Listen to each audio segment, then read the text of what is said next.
exclusive column by Chris Hedges in truthdig.com, The End of an Empire.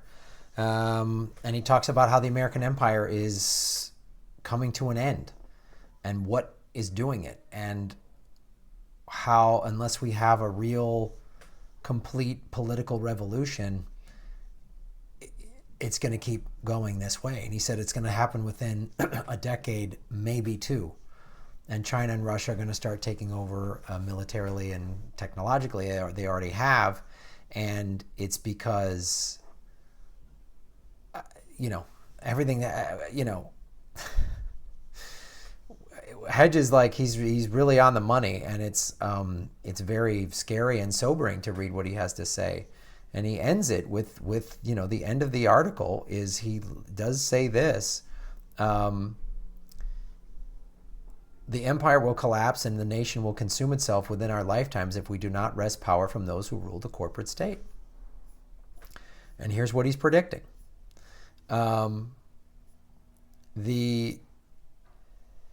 The U.S. economy is being drained by wars in the Middle East and the vast military expansion around the globe. We're in 7 or 8 wars. Our military is all over the place. The advertising for the Navy is America's police.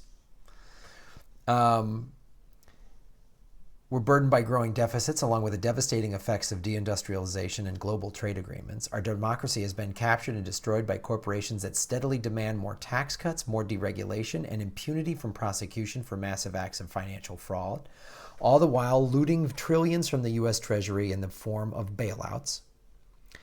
The nation has lost the power and respect needed to induce allies in Europe, Latin America, and Asia, and Africa to do its bidding. And to this, the mounting destruction caused by climate change, and you have a recipe for an emerging dystopia. Overseeing the descent at the highest levels of the federal and state governments is a motley collection of imbeciles, con artists, thieves, opportunists, and warmongering geniuses. And to be clear, I am speaking about Democrats too. Yeah, let's be very clear here. The Democratic Party is not part of the good guys. The empire will limp along, steadily losing influence until the dollar is dropped as the world reserve currency, plunging the United States into a crippling depression and instantly forcing a massive contraction of its military machine.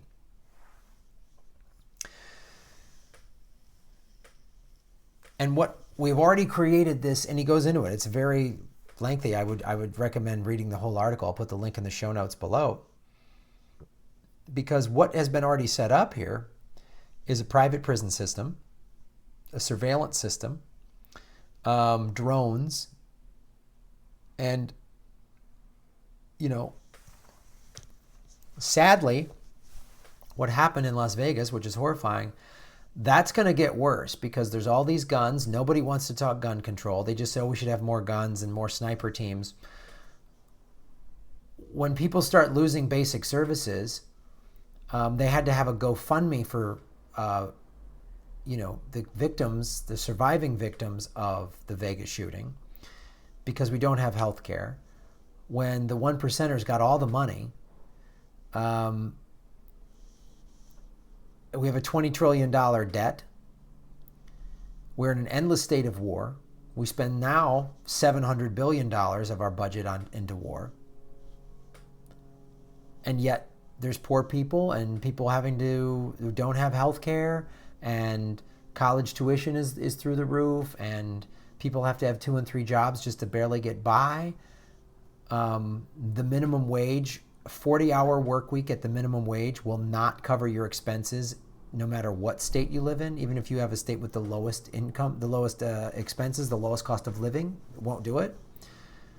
So where are we to go?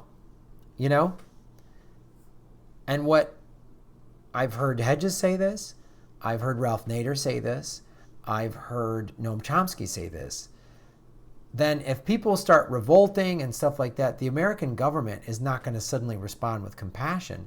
They're going to get brutal on the American people. They're going to turn their war machine and their militarized police departments on the populace. They already are doing that. You just wait. If there's bread lines or people protesting because the banks took all their money or they can't eat or feed their families, it's going to get violent. And this country will start drone striking and surveilling. They already are. anybody that is disagreeing with them or threatening their power. I'll read you this. As we're being rapidly overtaken by the Chinese, in April 2015, the U.S. Department of Agriculture suggested that the American economy would grow by nearly 50% over the next 15 years, while China's would triple and come close to surpassing America's in 2030. China became the world's second largest economy in 2010. The same year, it became the world's leading manufacturing nation, pushing aside the United States that had dominated the world's manufacturing for a century. The Department of Defense issued a sober report titled At Our Own Peril, DoD Risk Assessment on a Post-Primacy World. It found that the U.S. military no longer enjoys an unassailable position versus state competitors, and it no longer can automatically generate consistent and sustained local military superiority at any range.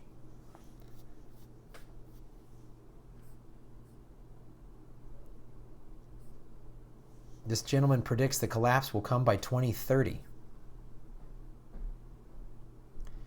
Empires in decay embrace an almost willful suicide. Blinded by their hubris and unable to face the reality of their diminishing power, they retreat unto a fantasy world where hard and unpleasant facts no longer intrude. They replace diplomacy, multilateralism, and policies with unilateral threats and the blunt instrument of war. The collective self-delusion saw the United States make the greatest strategic blunder in its history, one that sounded the death knell of the empire, the invasion of Afghanistan and Iraq. We're still at war in Afghanistan. Trump just sent more people over there. The architecture of the war at George W. Bush White House and the array of useful idiots in the press and academia who were cheerleaders for it knew very little about the countries being invaded. Yeah, and now we're doing it again. We're still in Afghanistan. When we invade, send rockets to Syria, Brian Williams is, oh, look at these beautiful rockets. And Fareed Zakaria says, Trump became president tonight. And I've done stories on how the universities are, Chelsea Manning lost her fellowship at Harvard. They're hiring CIA people, people that are pro-torture.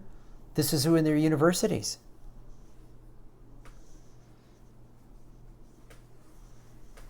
And all the lies that they promised us. They promised the oil revenues would cover the cost of the reconstructions in Afghanistan and Iraq.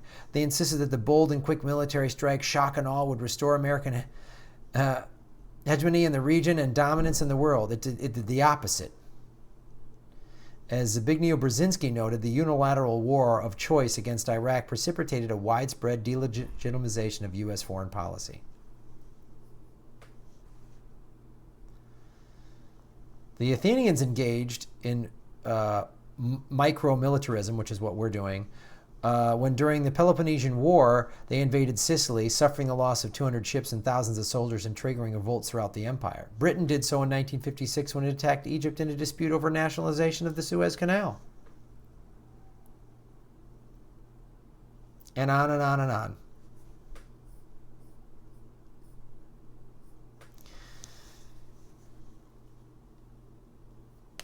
When revenues shrink and collapse, McCoy points out, empires become brittle.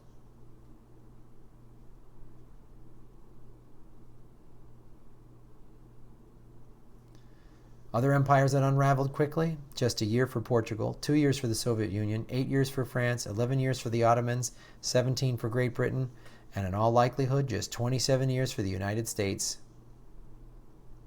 counting from the crucial year 2003 when we invaded Iraq. Many of the estimated 69 empires that have existed throughout history lacked competent leadership in their decline, having ceded power to monstrosities such as Roman emperors Caligula and Nero. In the United States, the reins of authority may be the grasp of the first in a line of depraved demagogues. For the majority of Americans, the 2020s will likely be remembered as a demoralizing decade of rising prices, stagnant wages, and fading international competitiveness. The loss of the dollar as the global reserve currency will see the U.S. unable to pay for its huge deficits by selling treasury bonds, which will be drastically devalued at that point. There will be a massive rise in the cost of imports. Unemployment will explode. Domestic clashes over what McCoy calls insubstantial issues will fuel a dangerous hyper-nationalism that could morph into an American fascism.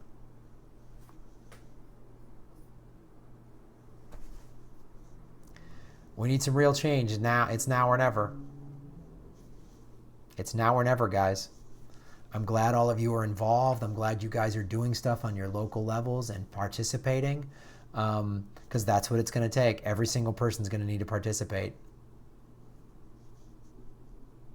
If we do not wrest power from those who rule the corporate state, the nation will consume itself in our lifetimes. So says Chris Hedges, and I tend to believe him. Thank you for watching. Thank you for getting involved. Thank you for cutting your cable and supporting shows like mine and Jimmy Dore and everybody else out there doing independent media, because we're going to bring you the truth. They're not going to say this on CNN. They're not going to talk about this report on MSNBC or Fox. They're not going to. I am.